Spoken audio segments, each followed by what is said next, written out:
கரூர் வெண்ணெய்மலை பாலசுப்பிரமணிய சுவாமி கோவிலிடம் ஆக்கிரமிக்கப்பட்ட விவகாரம் தொடர்பாக பொதுமக்கள் போராட்டம் நடத்தி வருகின்றனர்.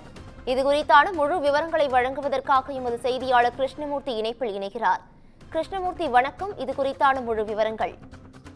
நிச்சயமாக சென்னை உயர்நீதிமன்ற மதுரை கிளை உத்தரவின்படி அருள்மிகு ஸ்ரீ பாலசுப்பிரமணிய சுவாமி கோயிலுக்கு சொந்தமான இடங்களில் உள்ள ஆக்கிரமிப்புகளை அகற்றும் பணியானது தொடர்ந்து நடைபெற்று வருகிறது.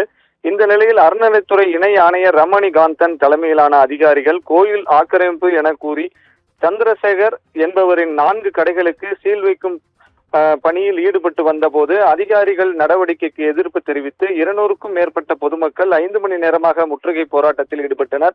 அப்பொழுது கோட்டாட்சியர் பேச்சுவார்த்தை நடத்தினார். போராட்டத்தில் ஈடுபட்ட சுமார் 5க்கும் மேற்பட்டோர் மயக்கமடைந்தனர். இந்நிலையில் அவர்களை ஆம்புலன்ஸ் மூலமாக மருத்துவமனைக்கு அனுப்பி வைத்தனர். பின்னர் போலீசாரிடம் வாக்குவாதம் மற்றும் தள்ளுமுள்ளு ஏற்பட்டது. இந்நிலையில் 200க்கும் மேற்பட்டோரை வலுக்கட்டாயமாக போலீசார் கைது செய்து வாகனத்தில் அழைத்துச் சென்றனர்.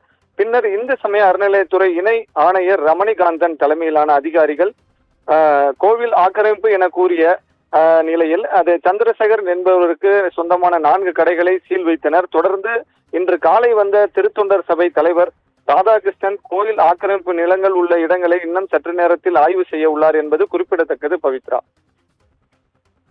கூடுதல் விவரங்களுக்கு நன்றி கிருஷ்ணமூர்த்தி.